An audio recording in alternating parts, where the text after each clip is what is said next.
Straight ലൈനിലേക്ക് വീണ്ടും സ്വാഗതം. കേസുകാർ കള്ളം പറയത്തില്ലെന്ന് എങ്ങനെ വിശ്വസിക്കാൻ പറ്റും? ഇപ്പോൾ സസ്പെൻഷനിലായിരിക്കുന്ന ഗോപാലകൃഷ്ണൻ അദ്ദേഹം തന്റെ മൊബൈൽ ഹാക്ക് ചെയ്തു എന്നാണ് ആദ്യം പറഞ്ഞത്. അതല്ലെന്ന് തെളിഞ്ഞു. ഒരു സീനിയർ IAS ഉദ്യോഗസ്ഥനെ മാടമ്പള്ളിയിലെ ചിത്തരോഗി എന്നൊക്കെ വിശേഷിപ്പിക്കുന്നത് ഒരു സാധാരണ ഒരു ഫലിതമായി കാണാൻ പറ്റും. അവോയ്ഡ് ചെയ്യേണ്ടതാണ്. ഞാനിപ്പോൾ ഒരു സീനിയറുടെ ഈഗോയിൽ ചവിട്ടിക്കഴിഞ്ഞാൽ അയാൾ ഒരിക്കലും അത് മറക്കത്തില്ല. സംഘർഷം നേരിടാൻ കഴിയാത്ത ആളിന് IAS പ്രവർത്തിക്കാൻ ഒക്കില്ല. ഇപ്പോൾ നടപടിയെടുത്ത 2 ഉദ്യോഗസ്ഥരും ഏതാണ്ട് 18 വർഷത്തിൽ താഴെയുള്ള സീനിയോറിറ്റി ബ്രാക്കറ്റിലുള്ളവരാണ്. കേരളത്തിൽ ചീഫ് സെക്രട്ടറി തന്നെ സസ്പെൻഡ് ചെയ്തിട്ടുണ്ട്. ഒറ്റയ്ക്ക് എടുത്ത് നോക്കുമ്പോൾ ഒഴിവാക്കാവുന്ന കാര്യങ്ങളാണ് നടന്നിട്ടുള്ളത്. ഏത് കേഡർ എടുത്തു കഴിഞ്ഞാലും അവിടെ 2 ഗ്രൂപ്പ് പ്രവർത്തിക്കും. ഒന്ന് ചീഫ് സെക്രട്ടറിയുടെ ഗ്രൂപ്പും ഒന്ന് ചീഫ് സെക്രട്ടറിയുടെ അല്ലാത്ത ഗ്രൂപ്പും. ഇതാണ് നവീൻ ബാബു എന്ന് പറഞ്ഞ ഒരു ADM കണ്ണൂരിൽ ആത്മഹത്യ ചെയ്തു. അദ്ദേഹത്തെ അധിക്ഷേപിച്ച് ഒരു ജില്ലാ പഞ്ചായത്ത് പ്രസിഡന്റ് സംസാരിക്കുമ്പോൾ കുരിഞ്ഞിരുന്ന് മൃദുമന്ദഹാസത്തോടെ ഇരിക്കുകയായിരുന്നു കണ്ണൂർ കളക്ടർ. അത് ശരിയായ നിലപാടായിരുന്നോ? അദ്ദേഹം അവരെ വിലക്കേണ്ടതല്ലായിരുന്നു? വിലക്കിയെങ്കിൽ നന്നായിരുന്നു. അപൂർവമായിട്ടെങ്കിലും ഭയങ്കര മാടമ്പിത്തരമുള്ളവരെയും കണ്ടിട്ടുണ്ട്. സിവിൽ സർവീസ് ഈ പറയുന്ന പോലെ ഒരു അധികാരവും ബൗദ്ധികതയും കലർന്ന ഒരു മേഖലയാണല്ലോ. ഇപ്പം ബൗദ്ധികത പോയി അധികാരം മാത്രമേ. ഒരിക്കലും ഞാൻ ചെയ്തിട്ടില്ലാത്തൊരു കാര്യമാണ് മന്ത്രിയുടെ ഇംഗിതം പോയി ചോദിച്ചിട്ട് അതെൻ്റെ നോട്ടായിട്ട് എഴുതുക. ഞാനും എൻ്റേതായ ബാറ്റിൽസ് ഫൈറ്റ് ചെയ്തിട്ടുണ്ട്. ഇപ്പം തിരിഞ്ഞു നോക്കുമ്പോൾ അത് ചിലതൊക്കെ ശുദ്ധ മണ്ടത്തരമായിപ്പോയി എന്നുള്ള ബോധ്യമുണ്ട്. പക്ഷേ വലിയ പരിക്കേറ്റില്ല. എക്സിക്യൂട്ടീവിൽ വർക്ക് ചെയ്യുക എന്ന് പറഞ്ഞു കഴിഞ്ഞാൽ ഒരാക്ഷേപവും നിങ്ങളെപ്പറ്റി ഇല്ലെങ്കിൽ അതാണ് പേടിക്കേണ്ടത്. ഇയാൾക്കെതിരെ അന്വേഷണം നടത്തിയ വിജിലൻസ് ഓഫീസർക്ക് എന്ത് സംഭവിച്ചെന്നുള്ള അറിയാലോ. അങ്ങനെ അയാളുടെ IPS പോയി, ഞങ്ങൾ തട്ടിത്തെറിപ്പിച്ചു. ഇതൊക്കെ പറ്റും സിസ്റ്റത്തിനകത്ത്.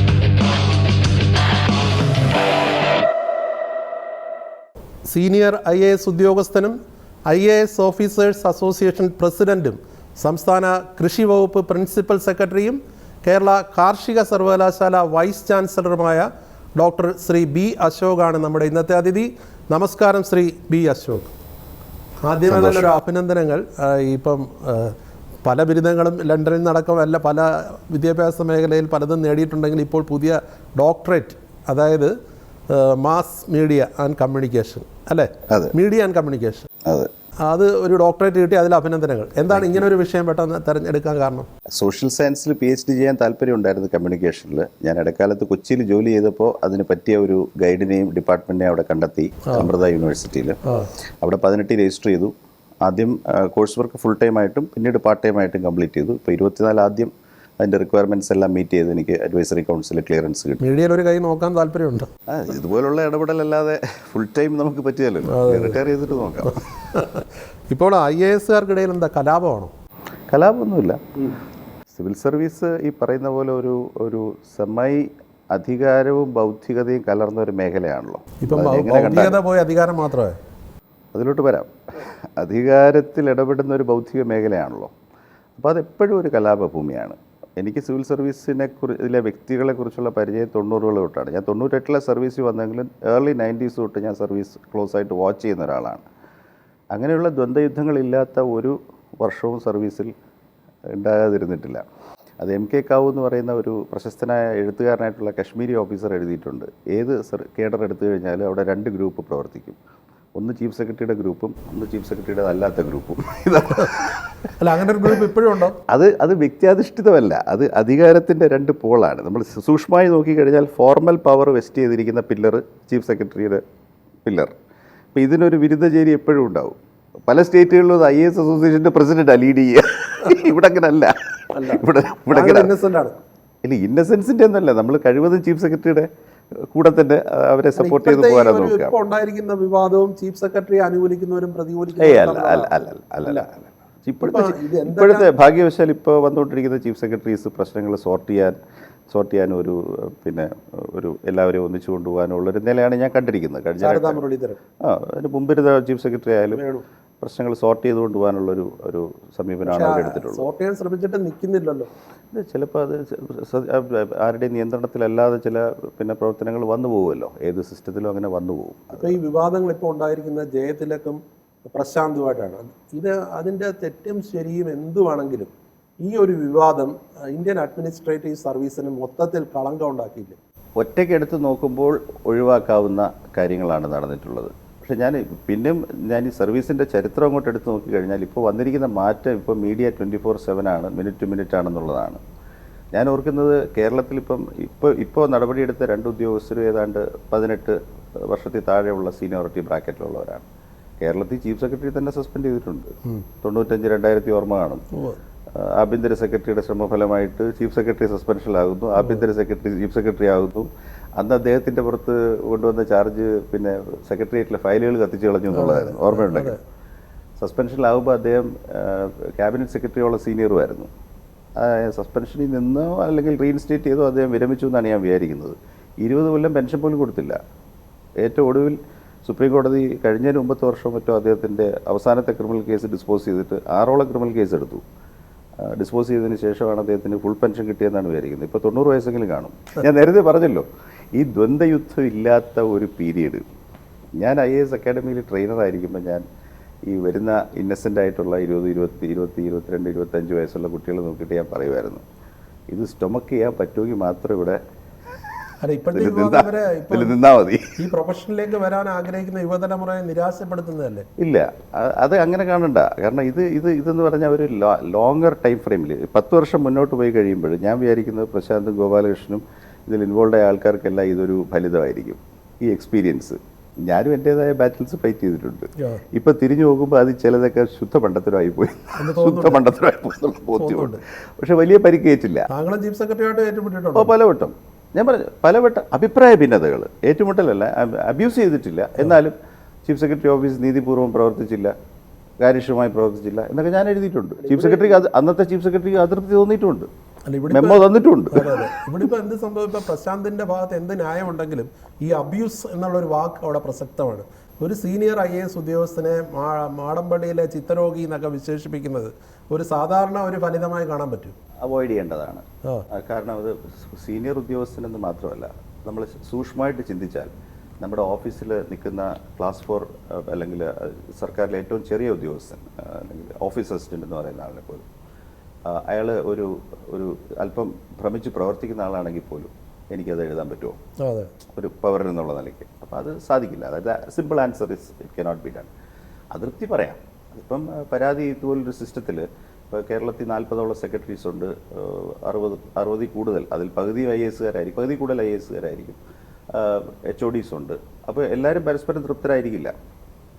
ചില എൻ്റെ അനുഭവത്തിൽ തന്നെ ഇപ്പോൾ ഞാൻ ഈ പറയുന്ന കമൻറ്റ് മിസ്റ്റർ ജയതിലക്കിനെയോ പ്രശാന്തിനെയോ ഉദ്ദേശിച്ചല്ല. അവർ രണ്ടും എൻ്റെ സുഹൃത്തുക്കളാണ്. ഇന്നലെയും രണ്ടുപേരെയും 1 മണിക്കൂറിൽ കൂടുതൽ കണ്ടിട്ടാണ് ഇരിക്കുന്നത്. അല്ലല്ല, ജയതിലക്ക് ഫാർ സീനിയർ ഓഫീസർ. ഞാൻ അദ്ദേഹത്തിൻ്റെ സബ് കളക്ടറായിട്ട് ഇരുന്നിട്ടുണ്ട്. പക്ഷേ അന്ന് അദ്ദേഹത്തിൻ്റെ പീഡനം നേരിട്ടിട്ടുണ്ടോ? ഒട്ടുമില്ല. അല്ല, ജൂനിയേഴ്സിനെ പീഡിപ്പിക്കുന്നതിൽ PhD ഉള്ള ആളാണെന്നുള്ള മട്ടിലാണല്ലോ. അതൊക്കെ വെറുതെ പറയുന്നതാണ്. അതൊക്കെ പറയുന്നതാണ്. ജയതിലക്ക് ഈസ് എ ഫൈൻ ഓഫീസർ. പക്ഷേ ഈ നമ്മൾ കാണേണ്ട പെർസ്പെക്റ്റീവ് എന്ന് പറയുന്നത് ഒരു 30 വർഷം 34 വർഷം ഞാൻ പറയാൻ ആഗ്രഹിക്കുന്ന ഇതാണ്. എക്സിക്യൂട്ടീവിൽ വർക്ക് ചെയ്യുക എന്ന് പറഞ്ഞു കഴിഞ്ഞാൽ ഒരാക്ഷേപവും നിങ്ങളെ പറ്റി ഇല്ലെങ്കിൽ അതാണ് പേടിക്കേണ്ടത്. ആക്ഷേപമേ ഉണ്ടാവുള്ളൂ. ഇപ്പം ഞാനിപ്പോൾ കഴിഞ്ഞ 2 മാസം മുന്നുള്ള കാര്യം എടുക്കുന്നത്, ഒരു പൊതുമേഖലാ സ്ഥാപനത്തിൽ മുമ്പ് വർക്ക് ചെയ്തു പോയ ഭയങ്കര ശക്തനായ ഒരു വ്യക്തിയുടെ ഒരു പ്രോസിക്യൂഷൻ സാങ്ഷൻ മാറ്റർ ഡീൽ ചെയ്യാണ്. അപ്പോൾ അദ്ദേഹത്തിൻ്റെ ആൾക്കാർ വന്നിട്ട് എൻ്റെ ഇമ്മീഡിയറ്റ് സബോർഡിനേറ്റ് പേടിച്ചെൻ്റെ അടുത്ത് വന്ന് പറഞ്ഞു, സാർ ഇത് വളരെ സൂക്ഷിക്കണം, ഇത് കൊടുത്തു കഴിഞ്ഞാൽ സാറിനെ അവർ ശരിപ്പെടുത്തും എന്ന് അവർ അറിയിച്ചിട്ടുണ്ട്. അതെൻ്റെ വിധിയാണ്, എന്ത് ചെയ്യാൻ പറ്റും? അത് അങ്ങനെ ഭീഷണിപ്പെടുത്തുന്നവർ യൂണിയൻ നേതാക്കളാണോ? അല്ല, ഇൻഡിവിജ്വൽസ് ആണ്. അതിൻ്റെതായ രീതികളുണ്ട്. ഇവർ വന്നിട്ട് തല്ലും കൊല്ലുമെന്നൊന്നും പറയില്ല. അവർ പറയാം, അറിയാലോ മുമ്പ് ഇയാൾക്കെതിരെ അന്വേഷണം നടത്തിയ വിജിലൻസ് ഓഫീസർക്ക് എന്ത് സംഭവിച്ചെന്നുള്ള അറിയാലോ. അയാളുടെ IPS പോയി, ഞങ്ങൾ നാട്ടിൽ തെറിപ്പിച്ചു. ഇതൊക്കെ പറ്റും സിസ്റ്റത്തിനകത്ത്. അപ്പം താങ്കൾ സൂക്ഷിക്കണം. താങ്കൾ ഇനി ഭാവിയുള്ളൊരു ഓഫീസറാണ്. ഈ ഫയലിൽ ഡിസിഷൻ എടുത്തില്ലെങ്കിലും എന്താ ഇപ്പോൾ ഒരു കുഴപ്പം? നമ്മുടെ വിധിയാണ്, എന്ത് ചെയ്യാൻ നോക്കും. അപ്പോൾ ഞാനീ പറയുന്ന ഇമാതിരി മാറ്റേഴ്സ് ഒരു 5% കേസസ് എപ്പോഴും ആരെങ്കിലും ഹർട്ട് ചെയ്യുന്നോ കോൺട്രവേഴ്സിയലോ ആയിരിക്കും. ഇനി ശക്തനായ ഒരു യൂണിയൻ നേതാവ് നമ്മുടെ പ്രസൻസിൽ തന്നെ ഒരു മോശം കാണിച്ചു കഴിഞ്ഞാൽ ഇതേ പ്രിൻസിപ്പിൾ വെച്ചുകൊണ്ട് അയാളെ നോട്ടീസ് കൊടുക്കാതിരിക്കാൻ പറ്റുകയില്ല. അയാൾ പിറ്റേന്ന് തൊട്ട് കൊളാമ്പിയായിട്ട് നമുക്ക് നോട്ടീസ് കൊടുത്തതിൻ്റെ പേരിലല്ലേ താങ്കൾക്ക് വൈദ്യുതി ബോർഡിൽ നിന്ന് ഇറങ്ങി പോരേണ്ടി വന്നു? ഇതെല്ലാം ഇൻസിഡൻസ് ഓഫ് സർവീസാണ് ഇതിനകത്ത് കയറിയ. ഞാനീ പറഞ്ഞില്ലേ, സംഘർഷം നേരിടാൻ കഴിയാത്ത ആളിന് IAS പ്രവർത്തിക്കാൻ ഒക്കില്ല. ഇപ്പോൾ ഈ ദ്വന്ദ്വയുദ്ധം കാലാകാലങ്ങളായിട്ടുണ്ടെന്ന് പറയുന്നത് ശരിയായിരിക്കാം. പക്ഷേ അതിനെ പബ്ലിക് പ്ലാറ്റ്ഫോംസ് ഇപ്പം മീഡിയയ്ക്ക് മുന്നിൽ സോഷ്യൽ മീഡിയ ഫേസ്ബുക്കിലൊക്കെ ഇങ്ങനെ പോസ്റ്റ് ചെയ്യുന്നത് അന്നൊന്നും ഉണ്ടായിരുന്നില്ല. ഇന്നിപ്പോൾ ഈ സോഷ്യൽ മീഡിയ ഇപ്പോഴായിരിക്കും സജീവമായത്. അന്നുണ്ടായിരുന്നെങ്കിൽ എന്തായിരുന്നു? പക്ഷേ കുറെ കൂടെ ഒരു മിതത്വം പാലിച്ചു. ഏറ്റുമുട്ടലുണ്ട്, പക്ഷെ അത് പബ്ലിക്കിന്റെ മുന്നിലേക്ക് കൊണ്ടുവന്നില്ല. ഇത് പബ്ലിക്കിന്റെ മുന്നിലേക്ക് കൊണ്ടുവരുന്ന നിയന്ത്രിക്കാൻ കഴിയാത്തത് ആരുടെ കുറ്റം? സർക്കാരിൻ്റെ ആണോ മേലധികാരികളുടെ ആണോ? ഞാൻ പറയുന്നത് സർവീസിനുള്ളിൽ നടക്കുന്ന സംഘർഷങ്ങൾ ഡിഗ്നിഫൈഡ് ആയിട്ടാണ് കണ്ടക്ട് ചെയ്യുന്നതെങ്കിൽ അതാരും അറിയുന്നതിനകത്ത് എനിക്ക് യാതൊരു പ്രശ്നവുമില്ല. ഈ പ്രശാന്ത് പബ്ലിക് ഡൊമൈനിൽ പറഞ്ഞതെല്ലാം ഫ്രീഡം ഓഫ് എക്സ്പ്രഷനായിട്ട് കാണാൻ പറ്റും. ഏറിയ കൂറും, പക്ഷെ അതിലെ 1-2 സെന്റൻസസ് അവോയ്ഡ് ചെയ്യേണ്ടതാണ്. 1-2 സെന്റൻസസ് അവോയ്ഡ് ചെയ്യുന്ന ഒഴിച്ചാൽ കുഴപ്പമില്ല. അല്ല, അദ്ദേഹത്തിന് പരാതി ഇപ്പോൾ അദ്ദേഹം കുറ്റക്കാരനാണ്, അല്ലെങ്കിൽ അദ്ദേഹം ഫയലുകൾ ഇപ്പോഴും ഫയൽ അപ്രത്യക്ഷമാക്കിയെന്ന ചാർജ്. ഞാൻ പെട്ടെന്ന് പഴയ മാറ്റർ ഓർത്ത്, അന്ന് ഫയൽ കത്തിച്ചായിരുന്നു ചാർജ്, സബ്സ്റ്റാൻറ്റീവ് അല്ല ചാർജ്. ഇതിൻ്റെ അകത്തുള്ള ഒരു കാതലായ വിഷയം ഫയലുകൾ പ്രശാന്ത് മുക്കിയെന്നാണ് ഓഫീസ് അത് നിഷേധിച്ചിട്ടുണ്ട്. എല്ലാ ഫയലുകളും തിരിച്ചു കിട്ടിയിരുന്നു. ഞാൻ അതിൻ്റെ മെറിറ്റ്സിലോട്ടോ ഫാക്ട്സിലോട്ടോ പോകാൻ ആഗ്രഹിക്കുന്നില്ല, കാരണം എനിക്കത് അറിയില്ല. ഇവിടെ 2 കാര്യം വ്യക്തമാണ്. പ്രശാന്തിന് ഈ മാധ്യമ ഗ്രൂപ്പുമായിട്ട് ഒരു പശ്ചാത്തലമുണ്ട്. അവർ തമ്മിലൊരു ലിറ്റിഗേഷൻ നടക്കുന്നുണ്ട്. ആ സാഹചര്യത്തിൽ അസോസിയേഷൻ പോലുള്ള ആളുകൾ ഞങ്ങൾ എക്സ്പെക്റ്റ് ചെയ്യുന്നത് മാധ്യമം ഒബ്ജക്റ്റീവായിട്ട് അദ്ദേഹത്തിൻ്റെ പ്രവൃത്തിയെ കാണുമെന്നാണ്. അദ്ദേഹത്തിനെതിരെ എഴുതരുതെന്ന് ഞങ്ങൾ പറയത്തില്ല. ഏത് പബ്ലിക് ഓഫീസറെ പറ്റിയും ഒരു മാധ്യമത്തിന് വിമർശിക്കാം, again on the fundamental right. പക്ഷേ ഒരാളെ പുള്ളി കുത്തി വെടിവെക്കുന്നത് ശരിയല്ല. അപ്പോൾ ഞാൻ മനസ്സിലാക്കുന്നത്, ഇത് മാതൃഭൂമിയുടെ മാനേജ്മെൻറ്റും കൂടി ശ്രദ്ധിക്കാൻ പറയുകയാണ്. പ്രശാന്തിൻ്റെ ഔദ്യോഗിക പ്രവർത്തനങ്ങൾ നിരീക്ഷിക്കുകയും പ്രശാന്തിൻ്റെ ഫയലുകൾ ക്ലോസ് ആയിട്ട് വാച്ച് ചെയ്യുകയും പ്രശാന്തിൻ്റെ ഒരു ചുവട് പിഴയ്ക്കുന്നത് നോക്കി. അതൊരു അസംഷനാണ്. അസംഷൻ അല്ല, എനിക്ക് വിവരങ്ങളുണ്ടെന്ന് വെച്ചോളൂ. പക്ഷേ അപ്പോൾ അതും ശരിയല്ല. കേരള സർക്കാരിന്റെ ഒരു പ്രതിനിധിയാണ്. ഞാനൊരു കാര്യം, അത് സർക്കാർ പോളിസിയെ പറ്റിയല്ല. പ്രശാന്തിന് കേരള സർക്കാരിന്റെ ഒരു പ്രതിനിധിയാണല്ലോ പ്രശാന്ത്.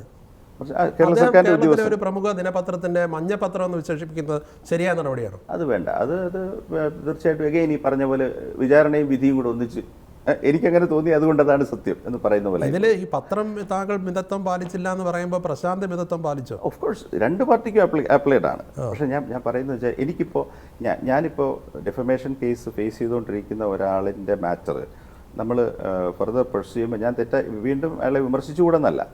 പക്ഷേ ഒരു പരിധിക്കപ്പുറം ഞാൻ പിന്നെ ഒരു പോയിന്റഡ് അറ്റാക്ക്. ഇപ്പോൾ ഞാനൊരു കാര്യം പറയട്ടെ. ഇപ്പോൾ ഒരു ചാർജ് എടുത്തോളൂ. അതായത് പ്രശാന്ത് ജോലി ചെയ്തിരുന്ന സ്ഥലത്തെ ഫയലുകളിൽ ചിലത് കിട്ടാനുണ്ട്. അങ്ങനെ ഒരു സാഹചര്യം ഇപ്പോൾ ഗവൺമെൻറ്റിൽ ഇല്ല.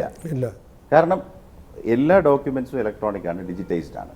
അപ്പോൾ എനിക്ക് ഒരു ഫയലും എനിക്ക് പ്രോസസ്സ് ചെയ്യുന്നതോ എനിക്ക് സമർപ്പിച്ചതായ ഒരു ഫയലും അപ്രത്യക്ഷമാക്കാനായിട്ട് ഒരു സെക്രട്ടറിക്ക് സാധിക്കില്ല. അപ്പോൾ അന്നേരം ജയതിലൊക്കെ ഒരു മുൻവൈരാഗ്യം അല്ലെങ്കിൽ ഒരു വൈരാഗ്യ ബുദ്ധിയോടുകൂടി അദ്ദേഹത്തെ നേരിടാൻ നോക്കിയിട്ടുണ്ടോ പ്രശാന്ത് എന്ന് ഞാൻ പറയുന്നില്ല. എനിക്കതിൻ്റെ രേഖകൾ അറിയില്ല. പക്ഷേ ഒരു കാര്യം വ്യക്തമാണ്, പ്രശാന്ത് പട്ടികജാതി പട്ടികവർഗ വികസന വകുപ്പിൽ ചെലവിട്ട കാലത്തെ പ്രശാന്തിൻ്റെ നടപടികൾ ആരൊക്കെയോ നിരീക്ഷിക്കുകയും പ്രശാന്തിന് പ്രതികൂലമായ രേഖകൾ മാധ്യമ സ്ഥാപനങ്ങളിൽ സംഘടിതമായിട്ട് എത്തുകയും ചെയ്തിട്ടുണ്ട്. അതിൻ്റെ തെളിവുകൾ എനിക്ക് ലഭിച്ചിട്ടുണ്ട്. അത് മിസ്റ്റർ ജയതിലക ചെയ്തതെന്നല്ല ഞാൻ പറയുന്നത്. എനിക്കതിന് തെളിവ് ഞാൻ പറഞ്ഞല്ലോ, ദ്വന്ദ്വയുദ്ധം ഇല്ലാത്ത ദിവസമുണ്ടോ? IAS ഓഫീസേഴ്സ് അസോസിയേഷൻ്റെ ജോലി ഈ നിയമസഹായവും വൈദ്യസഹായവും ഒക്കെ നൽകുന്നില്ല. വൈദ്യസഹായം ഇടപെടാറില്ല. അല്ല, അതിലെ ഫലിതം എനിക്ക് മനസ്സിലായി, ബോധ്യം, സന്തോഷമുണ്ട്. പക്ഷേ നിയമസഹായം എന്ന് പറഞ്ഞാൽ കൊടുക്കാനൊന്നും ഞങ്ങൾ പ്രാപ്തരല്ല. പക്ഷേ ഇതൊരു കൗൺസിലിങ്ങിൻ്റെ ഒരു ലെവലുണ്ടല്ലോ. ഉദാഹരണത്തിന് ഒരു സ്പർദ്ധയിൽ ഏർപ്പെടുമ്പോൾ പാലിക്കേണ്ട ചില യുദ്ധമര്യാദകളുണ്ടല്ലോ, അക്കാര്യങ്ങളുണ്ട്. അപ്പോൾ ഈ സംഗതി പൊട്ടിപ്പുറപ്പെട്ടപ്പോൾ തന്നെ അറ്റ് എ പേഴ്സണൽ ലെവൽ എൻ്റെ കൂടെ വർക്ക് ചെയ്യുന്ന ഒരു ഓഫീസർ ആയതുകൊണ്ട് മാതൃഭൂമി ഇത് കവർ ചെയ്ത് കണ്ടപ്പോൾ തന്നെ ആ ഒരു വാട്സാപ്പിൻ്റെ രൂപത്തിൽ എനിക്ക് കിട്ടിയപ്പോൾ തന്നെ ഞാൻ രാവിലെ 7 മണിക്ക് ഇദ്ദേഹത്തെ വിളിച്ചു. അയാൾ പൊട്ടിത്തെറിക്കുമെന്ന് എനിക്കറിയാം. പൊട്ടിത്തെറിക്കുമെന്നുള്ളത് അറിയാവുന്നതുകൊണ്ട് തന്നെ ഞാൻ വിളിച്ചു. നിങ്ങൾ ഇതിൽ പ്രതികരിക്കാൻ സാധ്യതയുണ്ടെന്ന് അറിഞ്ഞുകൊണ്ടാണ് ഞാൻ വിളിച്ചത്. ദയവ് ചെയ്തിട്ട് പിന്നെ ഇപ്പം നമുക്ക് ഗവൺമെൻറ്റിനുള്ളിലെ റിപ്പോർട്ട് കറണ്ടും അറിയാലോ. ഇന്ന എക്സ് എന്നെ നശിപ്പിക്കാൻ ശ്രമിക്കുന്നു, വൈ എന്നെ നശിപ്പിക്കാൻ ശ്രമിക്കുന്നു, ഇതൊക്കെ ആൾക്കാർ പറയുമല്ലോ. അത് മനസ്സിൽ വെച്ചുകൊണ്ട് തന്നെ ഞാൻ പറഞ്ഞു, താങ്കൾ എന്ത് തന്നെ പറഞ്ഞാലും ഇത് don't direct it to the service ചെയ്യരുതെന്ന് പറഞ്ഞു. പക്ഷേ എനിക്ക് ബോധ്യപ്പെടുത്താൻ പറ്റിയില്ല. അപ്പോൾ യുദ്ധമര്യാദകൾ പാലിക്കണമെന്നേ ഉള്ളൂ, യുദ്ധം തുടരാമെന്നാണ്. അത് ഇതിൻ്റെ നേച്ചറാണ്. ഞാൻ പറഞ്ഞില്ല, ഞാൻ ചോദിക്കുന്ന IAS ഓഫീസേഴ്സ് അസോസിയേഷൻ ഒരു ഹാർമണി കൊണ്ടുവരാൻ ശ്രമിക്കുന്ന ഒരു സംഘടന അല്ലേ? ഹാർമോണിയസ് ആയിട്ടാണ് പിന്നെ എല്ലാ കാര്യങ്ങളും അസോസിയേഷൻ അഡ്രസ്സ് ചെയ്യുന്നത്. പക്ഷേ ഇതിൻ്റെ ഒരു നേച്ചർ എന്താണെന്ന് വെച്ചാൽ അഭിപ്രായ സംഘർഷങ്ങൾ ഒഴിവാക്കാനായിട്ട് പറ്റില്ല. 3 തരം അഭിപ്രായ സംഘർഷം വരും. ഇപ്പം 40 വകുപ്പുകളുണ്ട്, അവിടെ അധികാരം ഡിസ്പേഴ്സ് ചെയ്തിരിക്കുകയാണ്. ഞാൻ രാവിലെ സത്യം പറഞ്ഞാൽ ഒരു ദിവസം എൻ്റെ മനസ്സിൽ ഇങ്ങനെ വരുന്നത് ഈ കേസിൽ എങ്ങനെ മറ്റേ വകുപ്പിനെ എൻ്റെ പരിധിക്ക് കൊണ്ടുവരാമെന്നാണ് എൻ്റെ ഒരു. കാരണം സെക്രട്ടറിയുടെ ലെവലിൽ അഡ്രസ്സ് ചെയ്യുന്ന പല വിഷയങ്ങളും കടുത്ത വൈതരണികളുള്ളതായിരിക്കും, കൺസ്ട്രെയിൻസ് ഉള്ളതായിരിക്കും. ഗവൺമെൻറ് ഓഫ് ഇന്ത്യക്ക് ഒരു പൊസിഷൻ, മിനിസ്റ്റർക്ക് ഒരു പൊസിഷൻ, ഹൈക്കോടതി വേറെ 2 ഇൻഡാസ് അതിലിട്ടിട്ടുണ്ട്. അപ്പോൾ ഇതിൻ്റെ ഇടയിലുള്ളൊരു നൂൽപാലത്തിലൂടെ നമുക്ക് ഇതിനെ അജിറ്റേറ്റ് ചെയ്യാൻ പറ്റുള്ളൂ. ഇത് നമ്മൾ കൊണ്ടു ചെല്ലുമ്പോൾ ഫിനാൻസിൻ്റെ സെക്രട്ടറിയും സെക്ഷനും പറയും നടക്കത്തില്ല, പൈസ ഞങ്ങൾ തരികയില്ല. അപ്പോൾ എനിക്ക് അവരെ ഫ്ലോർ ചെയ്തുകൊണ്ട് മാത്രമേ സാമം ദാനം ദണ്ഡം ഭേദം എല്ലാം കൺകെട്ട് മായാജാലം മാജിക്ക് കാണിച്ചുകൊണ്ട് മാത്രമേ എനിക്ക് പറ്റുള്ളൂ. ഇനി ഞാൻ എടുക്കുന്ന പൊസിഷൻ ആയിരിക്കും ചീഫ് സെക്രട്ടറി എടുക്കുന്നത്, വേറൊരു പെർസെപ്ഷൻ കാണും. അപ്പോൾ എൻ്റെ ജോലി എന്ന് പറയുന്നത് ഈ ആളുകളെ എല്ലാം നേർരേഖയെ കൊണ്ടുവന്നാലേ എനിക്ക്. അല്ല, ഇപ്പം സംസ്ഥാന സർക്കാർ അപ്പോൾ മെറിറ്റിൽ തന്നെ ഒരുപാട് മെറിറ്റിൽ തന്നെ കണ്ടൻഷ്യസ് മാറ്റർ, ഇങ്ങനെയുള്ള 5 കണ്ടൻഷ്യസ് മാറ്റർ എല്ലാ ദിവസവും അത്ര പ്രധാനിയല്ലാത്ത ഒരു സെക്രട്ടറിയായ എനിക്ക് പോലും ഉണ്ട്. അപ്പോൾ ഇത് ഫിനാൻസ് സെക്രട്ടറിക്ക് എന്തുമായിരിക്കും? ഇനി ജനറൽ പ്രിൻസിപ്പളാണ് ഞാൻ പറയുന്നത്, ജനറൽ പ്രിൻസിപ്പളാണ് പറയുന്നത്. ഇപ്പോൾ ഇത്രയും വർഷത്തെ പരിചയത്തിൽ നിന്ന് ഞാനൊരു കാര്യം പറയാം. ഈ സിവിൽ സർവീസിൻ്റെയും ഗവൺമെൻറ്റിൻ്റെ ഏറ്റവും പ്രധാന ധർമ്മം എന്താണെന്നറിയാമോ? നിങ്ങൾ വിചാരിക്കും ഒരു സെറ്റ് ഓഫ് സർവീസസ് തരിക, റേഷൻ തരിക, റോഡ് തരിക, വെള്ളം തരിക, that is A civil government. വാസ്തവത്തിൽ ഫ്രീഡമുള്ള ഗവൺമെൻറ്റിൻ്റെ ഏറ്റവും വലിയ പർപ്പസ് എന്ന് പറയുന്നത് ഈ പൗരന്മാരുടെ സ്വാതന്ത്ര്യം എക്സ്പാൻഡ് ചെയ്യുക എന്നുള്ളതാണ്. സോ ഞാൻ പറയുന്നത് 2 രീതി. കാരണം ഇതിൻ്റെ ജൂറിസ്പ്രുഡൻസ് ഈ ഇപ്പോഴത്തെ പിന്നെ കമാൻഡിലുള്ള ഓഫീസേഴ്സ്, ഇപ്പം ഞാനും കുറച്ച് പഴകി, എനിക്ക് 30 കൊല്ലം ആവാറായി, 2 കൊല്ലം കഴിഞ്ഞ് 30 കൊല്ലമാവും. 35 വർഷമൊക്കെ ആയിരിക്കുന്ന ആളുകൾ ലേറ്റ് 80s വന്നപ്പോഴുള്ള അന്തരീക്ഷമല്ല ഇപ്പോഴത്തെ ജൂറിസ്പ്രുഡൻസ്. സുപ്രീം കോർട്ട് തന്നെ അതിനെ എക്സ്പാൻഡ് ചെയ്ത് കൊണ്ട് നിർത്തിയിരിക്കുകയാണ്. സ്ട്രിക്ട്ലി സ്പീക്കിംഗ്, ഞാൻ സർക്കാരിനുള്ളിൽ എഴുതുന്ന ഫയൽ സർക്കാരിൻ്റെ നയത്തിനെതിരല്ലേ, അതുകൊണ്ടല്ലേ നയം മാറുന്നേ. ഇപ്പോൾ ഭൂപരിഷ്കരണ നിയമത്തിൻ്റെ സെക്ഷൻ 65 മാറ്റണം എന്ന് ഞാൻ ആർഗ്യുമെന്റ് ബിൽഡ് ചെയ്യുന്നത്, എനിക്കത് അമെൻഡ് ചെയ്യാൻ പറ്റത്തില്ലെങ്കിൽ പിന്നെ പിന്നെ പിന്നെ പിന്നെ വെറുതെ ഒപ്പിട്ടോണ്ടിരിക്കാനല്ലേ പറ്റും. അല്ല, അങ്ങനെ താങ്കൾ പറഞ്ഞാൽ താങ്കൾ എന്നെ ഒരു ബുദ്ധിമുട്ടിലാക്കാന്നല്ല, അതുകൊണ്ട് കാര്യമൊന്നുമില്ല. അല്ല ഇപ്പൊ ഈ ഇന്റർവ്യൂവിന്റെ അവസാനം എനിക്ക് കൂടെ ഒരു താമ്രപത്രം കിട്ടിയിട്ട് കാര്യമില്ല, മുന്നോട്ട് കൊണ്ടുപോകേണ്ട കാര്യങ്ങൾ. അല്ല, ഇപ്പൊ വേറൊരു വലിയ ആരോപണം എന്ന് പറഞ്ഞാൽ മുതിർന്ന IAS ഉദ്യോഗസ്ഥർ താഴെത്തട്ടിലുള്ള ജൂനിയർ IASകാരെ പീഡിപ്പിക്കുന്നുണ്ടെന്ന് വലിയൊരു ആരോപണം വന്നിട്ടുണ്ട്. ഇപ്പോൾ താങ്കളുടെ കീഴിലാണ് പ്രശാന്ത് ജോലി ചെയ്യുന്നത്, താങ്കൾ പീഡിപ്പിക്കുന്നുണ്ടോ? അങ്ങനെ പ്രശാന്തിന് പരാതി ഉണ്ടോ എന്ന് ചോദിക്കാവുന്നതാണ്. ഇല്ലെന്നാണ് എൻ്റെ വിശ്വാസം. താങ്കൾക്ക് ഇപ്പോൾ 30 വർഷത്തോടടുത്തുള്ള സർവീസ് ഉണ്ട്, ഇങ്ങനെ ഒരു അനുഭവം നേരിട്ടിട്ടുണ്ട്? അല്ല, ജൂനിയർ ഉദ്യോഗസ്ഥരെ വിമർശിക്കേണ്ടി വരും. അത് പിന്നെ അത് നമ്മൾ ചെയ്യുന്നതാണ്. സീനിയർ ഉദ്യോഗസ്ഥരെ അവർ വിമർശിക്കും. ഏതാണ് അവർ ക്യാൻറ്റീനിൽ പോയിരുന്നിട്ട് വിമർശിക്കുക, തീർച്ചയായിട്ടും വിമർശിക്കുമായിരിക്കും. ചിലർ നീരസം കാണിച്ചിട്ടുമുണ്ട്, മിണ്ടാതിരിക്കും, ഫോൺ എടുക്കാതിരിക്കും, ഇങ്ങനെയൊക്കെ ഉണ്ട്. പക്ഷെ പറയാതിരിക്കാൻ പറ്റില്ല. കാരണം അത് എന്നെ എൻ്റെ സെക്രട്ടറിമാർ എത്രയോ പറഞ്ഞിട്ടുണ്ട്. പക്ഷെ അവരുമായിട്ടൊക്കെ തന്നെ ഊഷ്മളമായിട്ടുള്ളൊരു ബന്ധമാണ് പിന്നീട് ഉണ്ടായിട്ടുള്ളത്. It has to do with personalities. എൻ്റെ ഒരു നേച്ചർ എന്ന് പറഞ്ഞാൽ എൻ്റെ ജനറൽ നേച്ചർ. ഇപ്പോൾ ഈ യോഗത്തിൽ ഞാൻ യോജിക്കുന്നില്ല, അതാണ് ഞാൻ വഴക്കൊണ്ട് അല്ലെങ്കിൽ ഒരു അസ്വാരസ്യത്തിൽ സംസാരിച്ചാലും പിറ്റേന്ന് രാവിലെ അയാളെ കാണുമ്പോൾ ഞാൻ ഗ്രൗണ്ട് സീറോയിലോട്ട് ഒന്നേന്ന് തുടങ്ങാൻ ബുദ്ധിമുട്ടില്ല. ചില ആളുകൾക്ക് അത് അതിന് ബുദ്ധിമുട്ട് വരും. കാരണം ആ ഡിഫറൻസ് എന്ന് പറയുന്നത് it is only over the issue. As an individual വൈകുന്നേരം ഗോൾഫ് ക്ലബ്ബിൽ കണ്ടു കഴിഞ്ഞാൽ ഞങ്ങൾ വലിയ സുഹൃത്തുക്കളാവും. ഈ തോളെ കൈയിട്ട് പാട്ടും പാടി നടന്നതിന് ശേഷം രാവിലെ വന്ന് വീണ്ടും പഴയ അതൊക്കെ സർവീസിന്റെ ഓഫീസേഴ്സിന് മൊത്തത്തിലൊരു കൗൺസിലിംഗ് ആവശ്യമല്ലേ? അങ്ങനൊന്നും ഇല്ല കേട്ടോ. ഇതങ്ങനെ ഒരു, ഞാൻ നേരത്തെ പറഞ്ഞല്ലോ, ഇതിനകത്തെ ലേശം സെറിബ്രലായിട്ടുള്ള ഒരു യുദ്ധം എൻജോയ് ചെയ്യാൻ പറ്റിയില്ലെന്നുണ്ടെങ്കിൽ ഇത് ബുദ്ധിമുട്ടായിരിക്കും. നമ്മൾ നിരാകരിക്കപ്പെട്ടാൽ, നമ്മൾ അറ്റാക്ക് ചെയ്യപ്പെട്ടാൽ, നമ്മുടെ ആശയത്തെ ഷൂട്ട് ഡൗൺ ചെയ്ത് കഴിഞ്ഞാൽ, നമ്മൾ വർക്ക് ഡപ്പ് ആയി കഴിഞ്ഞു കഴിഞ്ഞാൽ, ഇതൊക്കെ പറഞ്ഞാലും ചില ദിവസങ്ങളിൽ വളരെ അരിശം വരികയും ചെയ്യും. കാരണം അത് നമ്മൾ തോറ്റു എന്നുള്ളതല്ല, ആ കോസ് തോറ്റു എന്നുള്ളതാണ്. ഒറ്റ എക്സാമ്പിൾ എടുത്ത് നോക്കി. ഇപ്പോൾ സീപ്ലെയിൻ ലാൻഡ് ചെയ്തപ്പോൾ നമുക്ക് എല്ലാം സന്തോഷം, സക്സസ്. ഞാൻ അതിൻ്റെ സെക്രട്ടറിമാരെ എല്ലാം, ബിജുവിനെയും, 2 ബിജുമാരുണ്ട്, KSCBയുടെ ബിജു, PWD ടൂറിസത്തിൻ്റെ ബിജു, 2 പേർക്ക് അഭിനന്ദന സന്ദേശമൊക്കെ വെച്ചു. ഭയങ്കരമായ സന്തോഷം തോന്നി. കാരണം ഇതിൻ്റെ എക്സ്പ്രഷൻ ഓഫ് ഇൻട്രസ്റ്റ് KSCBയിൽ ആദ്യം ഇൻവൈറ്റ് ചെയ്യുന്ന ഡോക്യുമെൻ്റ് ഞാൻ എഡിറ്റ് ചെയ്ത് തയ്യാർ ചെയ്തു.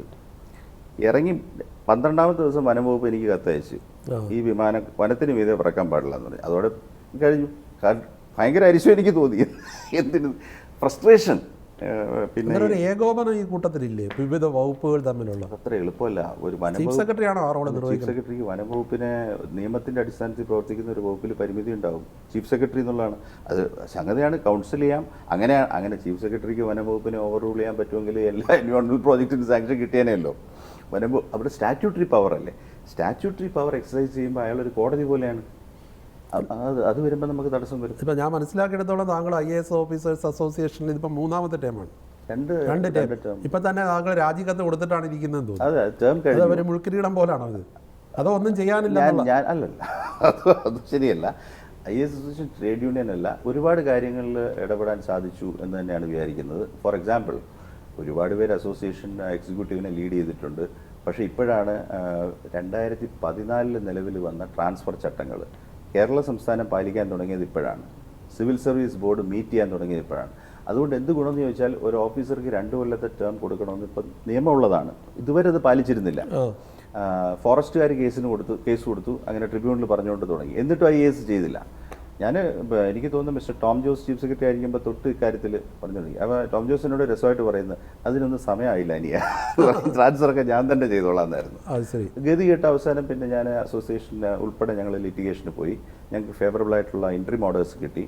അപ്പോൾ ഇപ്പോൾ 2 കൊല്ലത്തിന് മീതെ ഉള്ള ഒരാളെ ട്രാൻസ്ഫർ ചെയ്യുമ്പോൾ അയാളുമായിട്ട് കൺസൾട്ട് ചെയ്യുന്നുണ്ട്. അതുകൊണ്ട് മാറുന്നില്ലെന്നല്ല, പക്ഷേ ആൾക്കാർക്ക് അവരുടെ കരിയർ കുറച്ച് അങ്ങനെ 100 കണക്കിന് കാര്യങ്ങൾ. പൊതുസമൂഹത്തിലുള്ള ധാരണ IASകാർ എന്ത് കാര്യം ചെയ്താലും അതിനെല്ലാം കണ്ണുമടച്ച് സംരക്ഷിക്കുന്നു ഒരു സംഘടനയാണ്. കാരണം നവീൻ ബാബു എന്ന് പറഞ്ഞ ഒരു ADM കണ്ണൂരിൽ ആത്മഹത്യ ചെയ്തു. അദ്ദേഹത്തെ അധിക്ഷേപിച്ച ഒരു ജില്ലാ പഞ്ചായത്ത് പ്രസിഡന്റ് സംസാരിക്കുമ്പോൾ കുനിഞ്ഞിരുന്ന് മൃദുമന്ദഹാസത്തോടെ ഇരിക്കുകയായിരുന്നു കണ്ണൂർ കളക്ടർ. അത് ശരിയായ നിലപാടായിരുന്നോ? അദ്ദേഹം അവരെ വിലക്കേണ്ടതല്ലായിരുന്നു? വിലക്കിയെങ്കിൽ നന്നായിരുന്നു. വിലക്കാനുള്ള അധികാരം കളക്ടർക്കില്ലേ? ഏത് യോഗത്തിനകത്തും പിന്നെ അഹിതകരമായിട്ടും അസ്ഥാനത്തും നടത്തുന്ന ഒരു പ്രയോഗം മാന്യമായിട്ട് വിലക്കാമല്ലോ. ഇപ്പം ഞാനാണ് അവിടെ ചെയർ ചെയ്തുകൊണ്ടിരുന്നതെങ്കിൽ നമ്മളൊരു യോഗത്തിൽ ഇരിക്കുമ്പോൾ ഒരാൾ പറയാൻ പോകുന്നത് എന്തെന്ന് നമുക്ക് രൂപമില്ല. പക്ഷേ പറഞ്ഞു തുടങ്ങിക്കഴിയുമ്പോൾ ഇപ്പോൾ അധിക്ഷേപകരമായിട്ട് കലാശിക്കുമെന്ന് കണ്ടു കഴിഞ്ഞാൽ നമ്മൾ മൈക്ക് എടുത്തിട്ട് മാഡം അത് മറ്റൊരു അവസരത്തിൽ ചർച്ച ചെയ്യാം എന്ന് പറയാനൊരു ബാധ്യത എനിക്കുണ്ട്.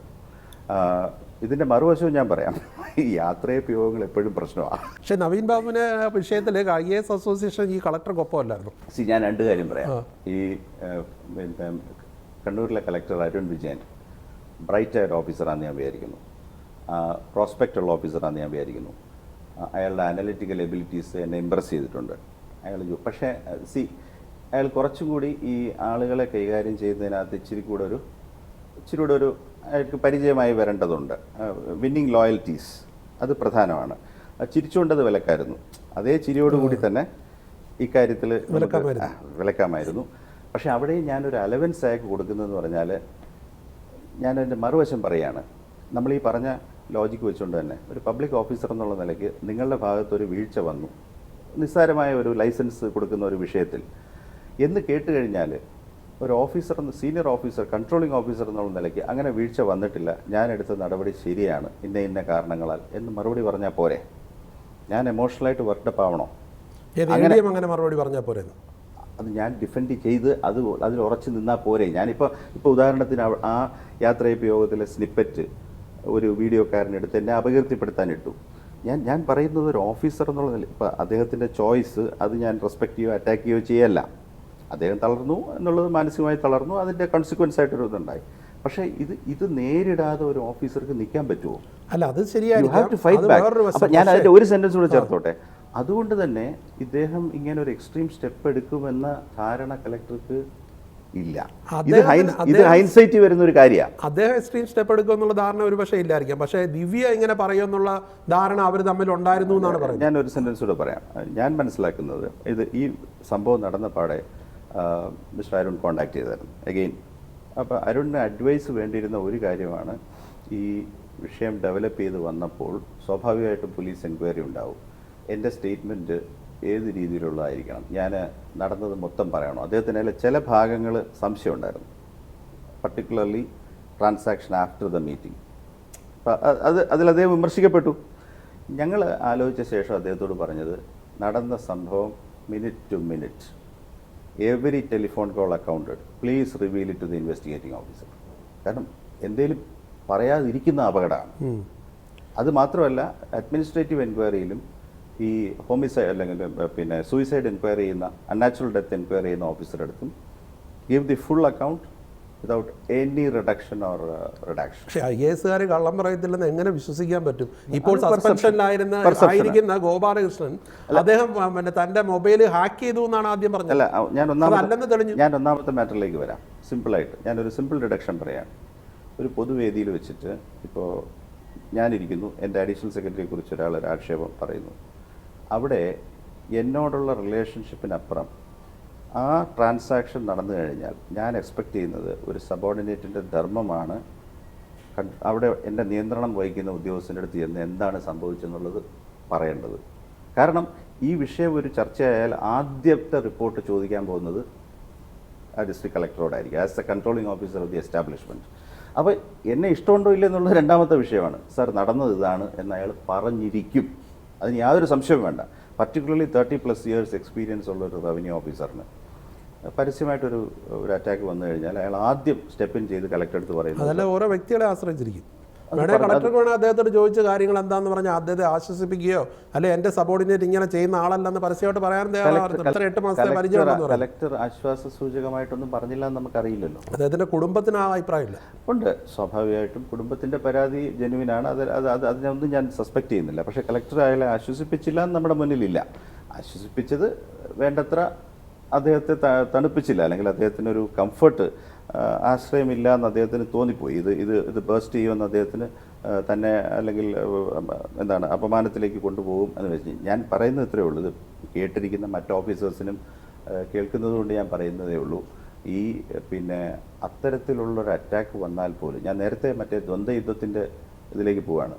ഞാൻ ചോദിക്കട്ടെ, അതേ റവന്യൂ എസ്റ്റാബ്ലിഷ്മെൻറ്റിൽ, കണ്ണൂർ റവന്യൂ എസ്റ്റാബ്ലിഷ്മെൻറ്റിൽ എത്ര വില്ലേജ് ഓഫീസർമാരെയും ഡെപ്യൂട്ടി തഹസിൽദാർമാരെയും ഇതേ കലക്ടറും ഇതേ ADM ഫയലിൽ സസ്പെൻഡ് ചെയ്തിട്ടുണ്ടാവും ഇതേ ആക്ഷേപങ്ങൾ. ഞാൻ ചോദിക്കട്ടെ, നമുക്ക് കേസ് മൊത്തം ഞാൻ പറഞ്ഞോട്ടെ. അല്ല, നിങ്ങൾ ഇപ്പോൾ ഒരു ആക്ഷേപം ഉന്നയിച്ചിട്ട് വില്ലേജ് ഓഫീസറെ സസ്പെൻഡ് ചെയ്യുന്നുള്ള വാർത്ത എത്ര സാധാരണമാണ്? എല്ലാ ദിവസവും വായിക്കുന്നില്ലേ? വില്ലേജ് ഓഫീസർ അതിന് സസ്പെൻഡ് ചെയ്തു, ഇതിന് സസ്പെൻഡ് ചെയ്തു, ഡെപ്യൂട്ടി തഹസിൽദാരെ സസ്പെൻഡ് ചെയ്തു. അല്ല, അതവിടെ നിൽക്കട്ടെ. ട്രാക്ക് റെക്കോർഡ് ഉണ്ടെന്ന് വെച്ചാൽ അപകടത്തിൽപ്പെട്ടൂടെ? അല്ല, അപകടത്തിൽപ്പെടാം, പക്ഷേ ആരോപണമാണ്. അല്ല, ഞാൻ എൻ്റെ വാദം ഒന്ന് കേട്ടോളൂ. അതായത് ഒരു ഫോർമൽ കേസ് രജിസ്റ്റർ ചെയ്യപ്പെടുന്ന ഉദ്യോഗസ്ഥരെ എടുത്തു കഴിഞ്ഞാൽ തന്നെ അതിൽ സൂയിസൈഡ് കണ്ടംപ്ലേറ്റ് ചെയ്യുന്നവർ നിസ്സാരമല്ലേ? അവിടെ ചാർജുണ്ട്. ഇവിടെ ആക്ഷേപമേ ഉള്ളൂ. ചാർജ് കൊടുത്താൽ പോലും പോട്ടെ, ഇനി വേസ്റ്റ്. ഇപ്പം ഞാൻ മിസ്റ്റർ നവീൻ ബാബുവിൻ്റെ മാറ്റർ അല്ല പറയുന്നത്. ട്രാപ്പ് കേസിൽ പെടുന്നില്ലേ ആൾക്കാർ പിറ്റേന്ന് തൊട്ട് തന്നെ അത് ഫൈറ്റ് ചെയ്യുന്നു. അതുപോട്ടെ, ഈ വിഷയത്തിൽ ഈ മല്ലു. അപ്പം ഞാൻ എൻ്റെ പോയിന്റ് ഒന്ന് ഞാൻ പറഞ്ഞോട്ടെ. Officers have to be much more thick skinned. ഇത് ചോദിച്ചൊരു പിന്നെ ഒരു ഫീൽഡ് ഓഫ് ഡേസീസ് അല്ല. ഇത് ആക്ഷേപം, പ്രത്യാരോപണം, പ്രത്യാക്രമണം, സ്ട്രാറ്റജി, ടാക്ടിക്സ്, ഇതെല്ലാം. അപ്പം അത് ഞാനൊരു സർവീസിൽ വന്ന സമയത്ത് ഞാനിപ്പോഴും ആലോചിക്കുന്നത്, അന്നത്തെ ഒരു സീനിയർ സെക്രട്ടറി എൻ്റെ അടുത്ത് ചോദിച്ചാൽ, നിന്നെ കൊണ്ട് ഇത് പറ്റുമോ Ani? Do you really have it in you to survive, battle it out with health? ഇത് ആരോഗ്യത്തെയും ബാധിക്കുന്ന ഒരു സംഗതിയാണ്. മിക്ക സീനിയർ ഓഫീസേഴ്സിന് പ്രശ്നങ്ങളുണ്ട്. Blood pressure, diabetes, chronic diseases, locomotor diseases. ഈ ഇരുന്ന് ജോലി ചെയ്യുന്നത് തന്നെ അപകടമാണ്. ഈ സിവിൽ സർവീസുകാർ തമ്മിലുള്ള അടിക്കിടയിൽ 3 ലക്ഷത്തിലധികം ഫയലുകളാണ് സെക്രട്ടേറിയറ്റ് കെട്ടിക്കിടക്കുന്നത്. അത് പരിഹരിക്കുന്നതിലൊന്നും IASകാർക്ക് യാതൊരു ഉത്തരവാദിത്വം. പരിഹരിച്ചുകൊണ്ടിരിക്കുകയല്ലേ ഓരോ ദിവസവും. പരിഹരിക്കുന്ന 100 എണ്ണത്തിന്റെ പുറത്തല്ലേ അടുത്ത പ്രശ്നം ഇങ്ങോട്ട് വരുന്നത്. അല്ല, ഞാൻ പറയട്ടെ, ഈ 3 ലക്ഷം എണ്ണമൊന്നും IASകാരല്ല പരിശോധിക്കുന്നത്. അതാദ്യം മനസ്സിലായി. ഇനി രണ്ടാമതൊരു പ്രശ്നമുണ്ട്. ഈ 3 ലക്ഷം എന്ന് പറയുന്ന നമ്പർ ഹൈലി എക്സാജറേറ്റഡ്. മുഖ്യമന്ത്രി നിയമസഭ പറഞ്ഞാണ്. അല്ല, അത് കോൺട്രഡിക്റ്റ് ചെയ്തല്ലേ. ഞാൻ അതിന്റെ ക്വാളിഫൈങ്ങും കേൾക്കും, ഡീറ്റെയിൽസിലേക്ക് പോകും. 3.5 ലക്ഷം ഫയലുകളെന്ന് പറഞ്ഞു കഴിഞ്ഞാൽ ഇതിൽ ഒരു 1.5 ലക്ഷമെങ്കിലും മിറർ ഫയലുകളായിരിക്കും. അതായത് കൃഷി വകുപ്പിലിരിക്കുന്ന ഫയലിൻ്റെ ലോയിലുള്ള വെർഷൻ, അതിൻ്റെ തന്നെ ഫിനാൻസിൽ കിടക്കുന്ന വെർഷൻ, PNRDയിലുള്ള വെർഷൻ, മാറ്റർ ഒന്നാണ്. അപ്പോൾ ഈ 3 ലക്ഷം എന്നുള്ളത് ഉടനെ തന്നെ നിങ്ങൾ ഒരു 2.5 ഉണ്ടെങ്കിൽ ഹരിക്കണം. അതിൽ താഴെ കേസുകളേ ഉള്ളൂ. ഇത് 40-45 അഡ്മിനിസ്ട്രേറ്റീവ് ഡിപ്പാർട്ട്മെൻറ്റുകളുടെ കയ്യിലിരിക്കുകയാണ് ഈ 3.5 ലക്ഷം ഫയലുകൾ. ഇതിനകത്ത് പോളിസി നേച്ചറുള്ള ഫയലുകൾ എന്ന് പറയുന്നത് ഒരു 15% കൂട്ടിയാൽ മതി. അതായത് സമയമെടുത്ത് ഒരു നിയമനിർമ്മാണം. ഓരോ ഫയലും ഓരോ ജീവിതമാണെന്ന് പറയുന്ന മുഖ്യമന്ത്രി 8 വർഷമായിട്ട് ഭരിച്ചുകൊണ്ടിരിക്കുകയാണ്. പക്ഷേ ഫയൽ നീക്കത്തിൽ കുറവുണ്ടെന്നാണ് അദ്ദേഹം തന്നെ പറയും. അല്ല, ഒരു പ്രശ്നം കൂടെ നിങ്ങൾ മനസ്സിലാക്കണം. ഈ ഇലക്ട്രോണിക് ഫയലിംഗ് വന്നതിന് ശേഷം വലിയൊരു ദോഷം സെക്രട്ടേറിയറ്റ് സെക്ഷൻസിൽ നടക്കുന്നുണ്ട്. ഇപ്പോൾ ഉദാഹരണത്തിന് ഒരു മാറ്ററിൽ 5 കറസ്പോണ്ടൻസ് വന്നെന്ന് വെച്ചോ. ഇപ്പോൾ കാർഷിക യൂണിവേഴ്സിറ്റിയുടെ വൈസ് ചാൻസലറെ നിയമിക്കണം. ഇപ്പോൾ അവിടെ വേക്കൻസി ഉണ്ട്, ഞാൻ ചാർജിലാണ്. അതിനെ സംബന്ധിച്ച് ഞാൻ നോക്കുമ്പോൾ ഒരു ദിവസം 8 ഫയൽ ഓടുന്നുണ്ട് ഗവൺമെൻറ്റിൽ. ഓരോ ഇൻറ്റൻറ്റ് രാജ്ഭവനിൽ നിന്ന് വരുമ്പോഴും ഇതെടുത്തൊരു ഡോക്കറ്റ് ആക്കും. അപ്പോൾ ഈ ഫയൽ പ്രോസസ്സിങ്ങിൽ പ്രശ്നമുണ്ട്. അപ്പോൾ ഈ 3.5 ലക്ഷം രേഖകളുണ്ടെന്നാണ് അതിൻ്റെ അർത്ഥം. പക്ഷേ ഡിലേ ഉണ്ടെന്നുള്ളത് സത്യമാണ്. ഡിലേ ഉണ്ടെന്നുള്ളത് സത്യം. നമ്മൾ ഗൾഫിലാണെങ്കിലും അമേരിക്കയിലൊക്കെ പോയി കഴിഞ്ഞാൽ അവിടെ കോഴഞ്ചേരി അസോസിയേഷൻ, പത്തനംതിട്ട അസോസിയേഷൻ, കൊല്ലം അസോസിയേഷൻ എന്ന് പറഞ്ഞ വിവിധ ഗ്രൂപ്പുകളുണ്ട്. പക്ഷേ IASകാർക്കിടയിൽ മല്ലു ഹിന്ദു ഗ്രൂപ്പ് അന്നൊരു ഗ്രൂപ്പ് ഉണ്ടാക്കിയത് അതിഗുരുതരമായ കുറ്റമല്ലേ? അനുചിതമാണ്. അപ്പോൾ നാളെ മുസ്ലിം ഗ്രൂപ്പ് ഉണ്ടാക്കിയാലും എന്ത് ചെയ്യും? അല്ല, എഗെയിൻ ഒരു മിനിറ്റ് ഉണ്ടെങ്കിൽ ഞാൻ അതിനകത്ത് പറയാം. അതിൽ ഗവൺമെൻറ് ഒരു പെർസെപ്ഷൻ ഉണ്ട്, അത് മാനിക്കുന്നു. അത് വിഭജനം ഉണ്ടാക്കാവുന്ന ഒരു സ്റ്റെപ്പാണ്. അത് ഉദ്യോഗസ്ഥൻ ചെയ്യാൻ പാടില്ലാത്ത ഒന്നാണ് കേരള ഗവൺമെൻറ്റിൻ്റെ വീക്ഷണം. അപ്പോൾ ഞാൻ അതിനെ കൺട്രഡിക്റ്റ് ചെയ്യുന്നില്ല. പക്ഷേ ഇത് എന്താ അതിൻ്റെ പ്രശ്നം എന്ന് വെച്ച് കഴിഞ്ഞാൽ, ഉദ്യോഗസ്ഥർ ഫെയ്ത്ത് ഗ്രൂപ്പുകളിൽ അംഗങ്ങളാകുന്നതോ ഫെയ്ത്ത് പ്രചരിപ്പിക്കുന്നതിൽ ഏർപ്പെടുന്നതോ ഒന്നും അസാധാരണമല്ല. അതിൽ തമിഴ്നാട്ടിൽ ഒരു പ്രശസ്തമായ കേസുണ്ടായി. ഓഫീസറെ പേര് ഞാൻ വിട്ടുപോയി. അദ്ദേഹം ഈ തമിഴ്നാട്ടിലെ കോസ്റ്റൽ ഡിസ്ട്രിക്ട്സിൽ വിജയ് എന്നോ മറ്റോ ആയിരുന്നു. അദ്ദേഹം സുവിശേഷ പ്രചാരകനായിട്ട് ഒരു 5 വർഷം മുമ്പ് നടന്ന മാറ്ററാണ്. Junior officer. അദ്ദേഹം എല്ലായിടും സുവിശേഷ സദസ്സുകളിൽ വരാനും പ്രസംഗിക്കാനും തുടങ്ങി. അത് പരിശോധിച്ച ശേഷം സെൻട്രൽ ഗവൺമെൻറ് അദ്ദേഹത്തോട് പറഞ്ഞു, മതപ്രചാരണത്തിൽ ഏർപ്പെടേണ്ട. ആർട്ടിക്കിൾ 25ൻ്റെ അവകാശമെല്ലാം നിങ്ങൾക്കുണ്ട്. നിങ്ങൾ ഫാമിലി ഓഡിയൻസിലോ ഒരു ക്ലോസ്ഡ് ഓഡിയൻസിലോ, അതായത് മീഡിയയിൽ കവർ ചെയ്യപ്പെടുന്ന മതപ്രചാരണത്തിന് നിങ്ങളുടെ ഓഫീസേഴ്സ് മുതിരണ്ട. കാരണം എന്താണെന്ന് വെച്ചാൽ അവിടെ പെർസെപ്ഷൻ്റെ ഒരു പ്രശ്നം വരും. ഇപ്പം ഞാനിപ്പോൾ ഈ മല്ലു ഹിന്ദു എന്നുള്ള ടേം അങ്ങ് മാറ്റി വെച്ചോ. ഇപ്പം ഫോർ എക്സാമ്പിൾ കുറച്ചുകൂടെ ഒരു സംഗതി എടുത്തോളൂ. ഇപ്പം 4-5 ഓഫീസേഴ്സ് അയ്യപ്പ ഭക്തന്മാരാണെന്ന് വെച്ചു, ഫോർ എക്സാമ്പിൾ. അപ്പോൾ അയ്യപ്പ ദർശനത്തിന് പോകുന്ന 5 പേരുടെ അവരുടെ ലോജിസ്റ്റിക്സ് കൺട്രോൾ ചെയ്യാനായിട്ട് ഒരു ഗ്രൂപ്പ് ഉണ്ടാക്കിയെന്ന് വെച്ചോളൂ. I don't think anybody will object. Velankanni മാതാവിന് വാർഷികമായിട്ട് എല്ലാ കൊല്ലവും വേളാങ്കണ്ണി മാതാവിനെ കാണാൻ പോകുന്നവർ ഇനി എന്തിനെ പറയുന്നു? ഐ ആം ഷുവർ ഇന്ത്യയിലെ മിക്ക സംസ്ഥാനങ്ങളിലും അതായത് ക്രിസ്ത്യൻ സഭകളിൽ അംഗങ്ങളായിട്ടുള്ള ഉദ്യോഗസ്ഥരും അനുദ്യോഗസ്ഥരായ വിശ്വാസികളും പങ്കെടുക്കുന്ന ഗ്രൂപ്പുകൾ നിശ്ചയമായിട്ടും ഉണ്ടാവും. എനിക്ക് അനക്ഡോട്ടലായിട്ട് വടക്കേ ഇന്ത്യയിൽ ഇപ്പം ഫോർ ഇൻസ്റ്റൻസ് ഒരു ബ്രാഹ്മണർ പങ്കെടുക്കുന്ന ഒരു ഗ്രൂപ്പ് ഉണ്ടാവും. പക്ഷേ ഇതിലെ ഇഷ്യൂ എന്നാന്ന് വെച്ചാൽ അതിനകത്ത് ഈ ഔദ്യോഗിക സ്ഥാനം ഉപയോഗിച്ചും കൊണ്ട് ആ റിലിജിയൻ്റെയോ സഭയുടെയോ അഡ്വാൻസ്മെൻറ്റിന് പ്രവർത്തിക്കാൻ നമുക്ക് അവകാശമില്ല. അതുപോലെ തന്നെ മറ്റൊരു വിഭാഗത്തിൻ്റെ വിഭാഗത്തിന് ഹാനികരമെന്ന് വരാവുന്ന ഒരു പ്ലോട്ടിങ് നമുക്ക് കൊണ്ടുവരാനും പറ്റുകയില്ല. ഈ ഗ്രൂപ്പ് ഫോർമേഷനകത്ത് അങ്ങനെ ഒരു ഇഷ്യൂ ഇല്ല. കാരണം അതിലൊരു സന്ദേശവും ഞാൻ അതിലോട്ടാ വരുന്നത്. ഒരു ഗ്രൂപ്പ് ക്രിയേറ്റ് ചെയ്തു, അത് അയാൾ തന്നെ പിൻവലിച്ചത് അത് അനൗചിത്യം ഉണ്ടെന്ന് അയാൾക്ക് ബോധ്യമായതുകൊണ്ടാണല്ലോ. എതിർപ്പും അനൗചിത്യവും അത് ബേസിക്കലി അനൗചിത്യമാണ്. അപ്പോൾ ഇതിൽ 2 വ്യൂ വന്നിട്ടുണ്ട്. എഗെയിൻ മിസ്റ്റർ TK നായരാണ് സിവിൽ സർവീസ് ഓഫീസേഴ്സ് ഗ്രൂപ്പിൽ ഇത് വളരെ അപലപനീയമാണ്. ഇത് ഞാൻ തിരിച്ചുള്ളൊരു വ്യൂ എടുത്തത്. ഞാൻ പറഞ്ഞു അനുചിതമാണ്. കാരണം ഗവൺമെൻറ് ഒരു പെർസെപ്ഷണൽ ഗെയിമിലാണ് നിൽക്കുന്നത്. ഉദ്യോഗസ്ഥരുടെ ഇടയിൽ മതാടിസ്ഥാനത്തിൽ ഇതിനിടയ്ക്ക് ഒരാൾ കയറി ഒരു തമാശയും പറഞ്ഞ് നിങ്ങൾ ഇത്ര ഗൗരവമായിട്ടൊന്നും എടുക്കേണ്ട, അത് ഹിന്ദു പത്രം വായിക്കുന്ന ആൾക്കാരുടെ ഗ്രൂപ്പ് ആയിക്കൂടെ, ഒരു പ്ലോസിബിൾ സംഗതിയാണ്. അപ്പോൾ അതിൽ നിലവാരമാണല്ലോ, അതിൽ നിലവാരക്കുറവെന്താ, നല്ല 1-ാം തരം പ്ലോസിബിൾ ലീഗൽ ആർഗ്യുമെന്റ്. ഞാൻ ചോദിക്കട്ടെ, അല്ല ഇടയ്ക്ക് ഇത്തിരി ചപ്പാത്തി കഴിക്കണം. അതായത് the art of plausible defence എന്നൊന്നുണ്ടല്ലോ. അപ്പം നമ്മൾ പഴുത്തൊലിയിൽ ചവിട്ടി ഒന്ന് വീണുപോയി. വീണുപോയപ്പോൾ ഞാൻ പറഞ്ഞു പേന താഴെ വീണതുകൊണ്ട് ഇല്ല, ഇത് നിലനിൽക്കണം. ഇപ്പോൾ ഒരാൾ പക്ഷേ അവിടെ സീരിയസ് ആയിട്ടുള്ള ഒരു പ്രശ്നം താങ്കൾ പറഞ്ഞ ഭൗതികത എന്നുള്ളത് ഇല്ലാതായി എന്നുള്ള സത്യമാണ്. അതെങ്ങനെ ഭൗതികത ഇല്ല? ഇതുകൊണ്ടല്ലേ സ്റ്റേറ്റ് സാർ ഭൗതികത കൊണ്ട് ഒരു സമുദായത്തിൻ്റെ പേരിലോ അല്ലെ ഒരു മതത്തിൻ്റെ പേരിലോ ഒക്കെ ഗ്രൂപ്പ് ഉണ്ടാക്കും. അല്ല, അത് അല്പം ഉപരിപ്ലവമല്ലേ രാജേഷ്? ഒന്ന് ആലോചിച്ച് നോക്കിക്കഴിഞ്ഞാൽ ഉണ്ടാക്കിയത് ഉപരിപ്ലവമല്ലേ? അല്ല, അത് ഞാൻ പറഞ്ഞത് അനുചിതമാണ്. ഒരു ഓഫീസർ അത് ചെയ്യേണ്ടതില്ല. അത് ചെയ്തോ ചെയ്തില്ല അനുചിതമാണ്. ആ അർത്ഥത്തിൽ ഞാൻ പറയും അത് അവോയ്ഡ് ചെയ്യേണ്ട ഒരു കാര്യമാണ്. കാരണം അത് കേൾക്കുന്ന ആളിൻ്റെ പെർസെപ്ഷൻ എന്ന് പറയുന്നത് അത് ചിത്രീകരിച്ച് വരുമ്പോഴേക്കും അത് മറ്റൊന്നായിട്ട് മാറും. ഉദാഹരണത്തിന് അപ്പോൾ അതാണ് അതിനകത്ത് വരുന്ന ഒരു ബുദ്ധി. ഇപ്പം ഞാൻ നേരത്തെ പറഞ്ഞ പോലെ ഈ ഹിന്ദു എന്നുള്ള പദം ഡിവൈസീവ് ഒന്നുമല്ല. കാരണം അത് സുപ്രീം കോർട്ട്, നമ്മുടെ ഏത് തർക്കത്തിനകത്തും ഇന്ത്യയിൽ സുപ്രീം കോർട്ടാണ് നിർവചനം തരേണ്ടത്. It is a way of life. It cannot be taken to be of a sectarian identity എന്നുള്ളതാണ്. അപ്പോൾ ആ ഹിന്ദു എന്നുള്ള പദം സെക്ടേറിയനായിട്ട് ഉപയോഗിക്കുന്നത് പൊളിറ്റിക്സിലാണ്. പൊളിറ്റിക്സിലാണ്. It's a political narrative. Legal നറേറ്റീവിൽ it is a neutral terminology. അവിടെ ഗോപാലകൃഷ്ണൻ അസോസിയേഷൻ നിയമസഹായം ചെയ്യൂ? അല്ല, നടന്ന കാര്യം ഞാൻ പറയാം. ഈ ഗ്രൂപ്പ് ഉണ്ടാക്കലും പിൻവലിക്കലും ഞാനും എൻ്റെ വാട്സാപ്പിൽ നിന്നാണ് അറിഞ്ഞത്. ഏതോ ഒരു ഗ്രൂപ്പ് വന്നു, ഗ്രൂപ്പ് പോയി. അത്ര പല ഗ്രൂപ്പിലും ഇങ്ങനെ ആൾക്കാർ ചേർക്കും, നമ്മൾ എക്സിറ്റ്, അതിങ്ങനെ നടന്നുകൊണ്ടിരിക്കുമല്ലോ. പക്ഷേ ഇത് മാധ്യമങ്ങളിൽ വന്നു തുടങ്ങിയപ്പോൾ, പിന്നെ വിവാദമായപ്പോൾ ഞാൻ ഗോപാലകൃഷ്ണനായിട്ട് സംസാരിച്ചു. ഗോപാലകൃഷ്ണൻ എന്നെ അതിൽ ഞാൻ പറഞ്ഞു, Gopalakrishnan C 2 things. One is that നിങ്ങൾ ഈ ഗ്രൂപ്പ് ഉണ്ടാക്കി എന്നുള്ള കാര്യം ഞാൻ ഈ പറഞ്ഞ പ്ലോസിബിൾ ഡിഫൻസ് ചെയ്യാൻ പ്രയാസമില്ല. ഒരു ലീഗൽ ഫോറത്തിലാണെന്നുണ്ടെങ്കിൽ തന്നെ ഈവൻ ഒരു ലോയർ അല്ലാത്ത നിയമ വിദ്യാർത്ഥി മാത്രമായ എനിക്ക് തന്നെ ഡസൻ കണക്കിന് ജഡ്ജ്മെൻറ്റ് കൊണ്ടുവന്ന് നിങ്ങളെ പ്രൊട്ടക്റ്റ് ചെയ്യാൻ പറ്റും. പക്ഷേ അതിന് ശേഷം നടന്ന കാര്യം കള്ളം പറഞ്ഞു, പരാതി കൊടുത്തു എന്നും ഞാൻ പറയുന്നില്ല. പരാതി കൊടുത്തു പ്രിസൈസ്ലി. നിങ്ങളുടെ പെർസെപ്ഷൻ എന്ന് പറയുന്നത് നിങ്ങളുടെ ഫോൺ ഹാക്ക് ചെയ്തു, മറ്റാരോ ആണ് ഇതിന് ഉത്തരവാദി. ഫോൺ ഹാക്ക് ചെയ്താലും ഇല്ലെങ്കിലും ഞാനല്ല ഇത് ചെയ്തത്, നിങ്ങളാണ് ഇത് ചെയ്തതെന്ന് പറഞ്ഞു കഴിഞ്ഞാൽ I am saying I can defend you. മനസ്സിലായില്ലേ? അപ്പോൾ ഇതിൻ്റെ ആവശ്യം എന്താണ്? That we have to explain. അവിടെയാണ് ആ മീറ്റിംഗ് അവസാനിച്ചത്. ഞാൻ അദ്ദേഹത്തോട് പറഞ്ഞു, kindly there were other ways to deal with it.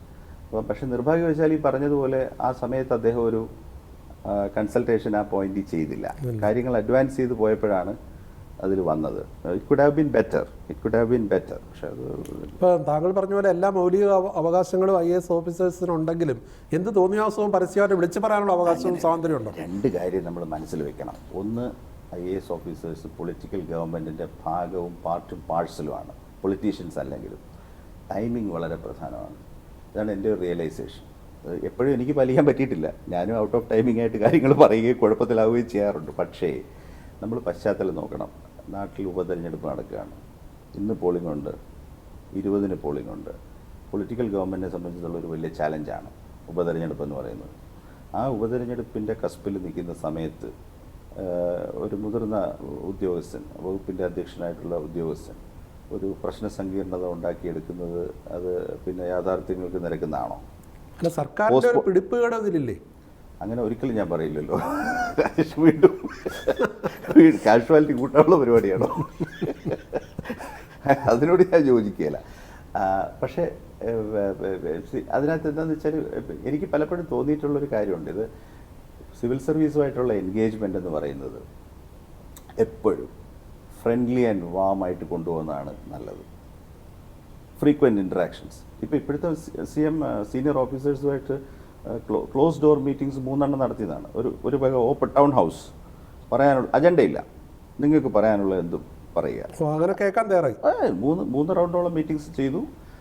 Useful ആയിരുന്നത് ഞാൻ വിചാരിക്കുന്നത്. അതൊക്കെ ചെയ്യുക, കുറച്ചുകൂടെ ആക്സസ് ഇമ്പ്രൂവ് ചെയ്യുക. നമുക്ക് ഇത് വെച്ചാൽ വലിയൊരു സിസ്റ്റത്തിൽ ഈ വലിയ പ്രതീക്ഷയും ഈഗോയുമായിട്ട്, ഈഗോ യാഥാർത്ഥ്യമാണ്.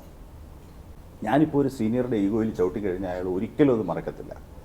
ഇതാണ് രസകരമായ ഒരുപാട് ബാറ്റിൽസ് സീനിയേഴ്സുമായിട്ട് വേണ്ടി വരും. ഇതിനകത്ത് പല ഈഗോ ലെവൽസ് ഉള്ളവരാണ്, പല കൾച്ചേഴ്സ് ഉള്ളവരാണ്. അപൂർവമായിട്ടെങ്കിലും ഭയങ്കര മാടമ്പിത്തരമുള്ളവരെയും കണ്ടിട്ടുണ്ട്.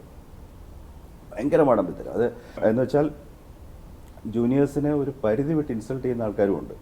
ഒരു സാഹചര്യത്തിൽ മലയാളിയല്ല, പക്ഷേ ആ ഉദ്യോഗസ്ഥനൊരു റോയൽ ഫാമിലിയിലെ അംഗമൊക്കെ ആയിരുന്നു. ആളുടെ പേര് ഞാൻ പറയുന്നില്ല. വളരെ ഉയർന്ന ലെവലിലൊക്കെ വന്ന ആ സംസ്ഥാനത്തെ ഒരു റോയലാണ്. അദ്ദേഹത്തിൻ്റെ ഒരു പ്രശ്നം എന്താണെന്ന് ചോദിച്ചാൽ, ഈ ഫൈൻ ലീഗൽ ആർഗ്യുമെൻസിലൊന്നും അദ്ദേഹം എൻഗേജ് ചെയ്യില്ല. പുറമേക്കൊക്കെ വളരെ ഇതാണ്. പക്ഷേ ഒരു കേസ് ഡിസ്കസ് ചെയ്ത് കഴിഞ്ഞാൽ ഒരു അല്പം കണ്ടൻഷ്യസ് ആയിട്ടുള്ളൊരു മാറ്റർ, അതും കുറച്ച് തകരാറുള്ളൊരു വകുപ്പായിരുന്നു അത്. അതിൽ നമ്മൾ പ്രിയാമ്പിൾ കടന്ന് അതിൻ്റെ ലീഗൽ മെറിറ്റിലോട്ട് ചർച്ച വരുന്നതിനൊക്കെ മുമ്പ് തന്നെ അദ്ദേഹം ഇങ്ങനെ കൈ ഉയർത്തിയിട്ട് പറയും, Ashok, I want to hear no more, I want the decision in excess favour. സംഘർഷമായല്ലോ. അത് ചെയ്യാൻ പറ്റുന്നൊരു കാര്യമായിരിക്കില്ല. വളരെ ഡിഫിക്കൽട്ടായിരുന്നു. വളരെ ഡിഫിക്കൽട്ട് എന്ന് പറഞ്ഞാൽ നമ്മളെ വലിയ ആത്മസംഘർഷത്തിലിട്ട് കളയും. അതുമാത്രമല്ല, ഞാൻ എൻ്റെ അഭിപ്രായം ഫയലിൽ എഴുതുന്നതിൽ അരോചകത്വം കാണിച്ചു തുടങ്ങി. അദ്ദേഹത്തിൻ്റെ ഏറ്റവും പ്രധാന ആവശ്യമായിരുന്നു, ഞാൻ സെക്രട്ടറി എന്ന നിലയിൽ ഫയൽ എഴുതുന്നതിന് മുമ്പ് അദ്ദേഹത്തോട് ചോദിച്ചിട്ട് അദ്ദേഹത്തിൻ്റെ അഭിപ്രായം ഞാൻ എഴുതണം. ഞാൻ സെക്രട്ടറി 16ാമത്തെ വർഷം ആദ്യം എന്നെ സെക്രട്ടറി ആക്കി. ഇപ്പോൾ 27ാം വർഷമായി. ഒരിക്കലും ഞാൻ ചെയ്തിട്ടില്ലാത്തൊരു കാര്യമാണ് മന്ത്രിയുടെ ഇംഗിതം പോയി ചോദിച്ചിട്ട് അതെൻ്റെ നോട്ടായിട്ട് എഴുതുക. മുഖ്യമന്ത്രിയുടെ ഇംഗിതം അറിഞ്ഞ് എൻ്റെ നോട്ട് എഴുതുക. അങ്ങനെ ചെയ്യുന്നവരും ഉണ്ടല്ലോ. ഒരിക്കലും ഒരു കേസിൽ പോലും. താങ്കൾ ചെയ്തിട്ടില്ല, പക്ഷെ അങ്ങനെ ചെയ്യുന്നവരില്ലേ? ഉണ്ടാവാം. അതൊരു പ്രാക്ടീസ് ആയിട്ട് ചിലയിടത്ത് വന്ന് കയറിയിട്ടുണ്ടോ എന്നൊരു സംശയമുണ്ട്. സാറിൻ്റെ ആവശ്യം ഞാൻ എഴുതിത്തരും. ഒരു കേസിൽ പോലും ചെയ്യില്ല. അതിൽ നീരസത്തോട് നീരസമേ ഉണ്ടായിട്ടുള്ളൂ. കഴിഞ്ഞ ദിവസം എന്നോട് സ്നേഹമുള്ളൊരു മന്ത്രി, ഒരു സീനിയറായിട്ടുള്ളൊരു മന്ത്രി ഇങ്ങനെ തോളി തട്ടിയിട്ട് പറഞ്ഞു, എല്ലാം കൊള്ളാം, ഈ എഴുത്ത് കുറച്ച് കടുപ്പമാണ്. അപ്പോൾ ഞാൻ ചോദിച്ചു, ഞാൻ എന്ത് എഴുതിയതിലാണ് കടുപ്പം? അല്ലല്ല, പത്രത്തിലൊന്നും എഴുതുന്നതല്ല, ഈ ഫയലിലൊരു പൊസിഷൻ എടുത്താലേ ഞങ്ങൾക്ക് ബുദ്ധിമുട്ട് ഉണ്ടാക്കുന്ന രീതിയിൽ. പക്ഷേ ഇതാണ് സിവിൽ സർവീസിൻ്റെ ധർമ്മം. You have two point out the other aspects. അപ്പോൾ ഈ പർട്ടിക്കുലർ കേസിൽ ഒരു സ്റ്റേജ് ആയപ്പോൾ പുള്ളി അരിശപ്പെട്ടിട്ട് എനിക്ക് മെസ്സേജ് അയക്കും. ഞങ്ങൾ 2 സെക്രട്ടറീസ് ഉണ്ട് ഡിപ്പാർട്ട്മെൻറ്റിൽ. എനിക്ക് വാട്സാപ്പിൽ മെസ്സേജ് അയക്കും, I say you pick up this file from the section and come to my office in half an hour. ഈ ലെവലിൽ ഒരു സ്പർദ്ധയുടെ അല്ലെങ്കിൽ ആക്രമണത്തിൻ്റെ ലെവലിൽ എനിക്ക് മെസ്സേജ് വരും. അപ്പോൾ മന്ത്രി എന്നോട് സഹാനുഭൂതിയുള്ള ആളാണ്. He would trust me more in that sense. പുള്ളിക്ക് ഈ അപകടമൊക്കെ അറിയാം, ഇദ്ദേഹത്തിൻ്റെ രീതികൾ അറിയാം. അപ്പോൾ എന്ത് ഞാൻ മിനിസ്റ്ററെ വിളിച്ചിട്ട്, മിനിസ്റ്ററോട് സ്വാതന്ത്ര്യം ഉള്ളതുകൊണ്ട് ഞാൻ പറയും, ഞാനിപ്പോൾ സാറിൻ്റെ കൂടെ ഒരു ഡിസ്കഷനിലിരിക്കുകയാണ് എന്ന് പറയും. നിങ്ങളിവിടെ ഇല്ലല്ലോ. ഞാൻ പറയും, അയ്യോ സാറേ, സാറിൻ്റെ കൂടെ ഇരിക്കുകയാണ് ഞാൻ. മനസ്സിലായി. അപ്പോൾ കുറച്ച് നേരം കഴിയുമ്പോൾ അദ്ദേഹം ബസറിൽ പിന്നെ സീനിയറെ വിളിക്കും. എന്ന് പറയും, ഞാനേ പിന്നെ അശോകിനെ ഒരു ഡിസ്കഷന് വിളിച്ചിരിക്കുകയാണ് കേട്ടോ, അതിൻ്റെ പിന്നെ അശോകായിട്ട് ഞാൻ ഇന്ന കാര്യങ്ങൾ ചർച്ച ചെയ്തുകൊണ്ടിരിക്കുകയായിരുന്നു. അപ്പോൾ അശോക് ഇങ്ങനെ പറഞ്ഞു, ചുമ്മാ അടിക്കുക, ഞാൻ എവിടെയെങ്കിലും ഇല്ല. മനസ്സിലായി. അപ്പോൾ എന്തു പറ്റി ഈ സംഘർഷം? പുള്ളി അല്ല, ആ സമയത്ത് അതുകൊണ്ട് ചെന്ന് കഴിഞ്ഞാൽ അത് പുള്ളിയുടെ ആവശ്യത്തിലോട്ട് പുഷിങ് പഞ്ചിങ് ഉണ്ടാവും. പക്ഷേ ഈ IASകാർ ഇത്രയും ഈഗോയിസ്റ്റുകൾ ആകുന്നത് മന്ത്രിമാർക്ക് കടിഞ്ഞാണില്ലാത്തതുകൊണ്ടല്ലേ? മന്ത്രിമാർക്ക് അവരുടെ പുറത്ത് കടിഞ്ഞാൺ അല്ല, അവരെ വകുപ്പുകൾ ഏകോപിപ്പിക്കുന്ന കാര്യത്തിൽ ഈ മന്ത്രിമാർക്ക് ഇങ്ങനെ പൊതുവെ പഴയ ചില IASകാർ പറയും, മന്ത്രിക്ക് ഒരു വിവരമില്ല, എല്ലാ ഫയലും ഞാൻ എഴുതും, അങ്ങനെ ഒപ്പിട്ട് തരും. അങ്ങനെ ഒരു ജനാധിപത്യത്തിൽ ഇലക്ട് ചെയ്യപ്പെട്ട ഗവൺമെന്റിലെ മന്ത്രിമാർക്കല്ലേ കടിഞ്ഞാൻ വേണ്ടത്? സംശയമില്ലല്ലോ. നമ്മൾ ജീവനക്കാരും അവർ ഓണേഴ്സുമാണ്.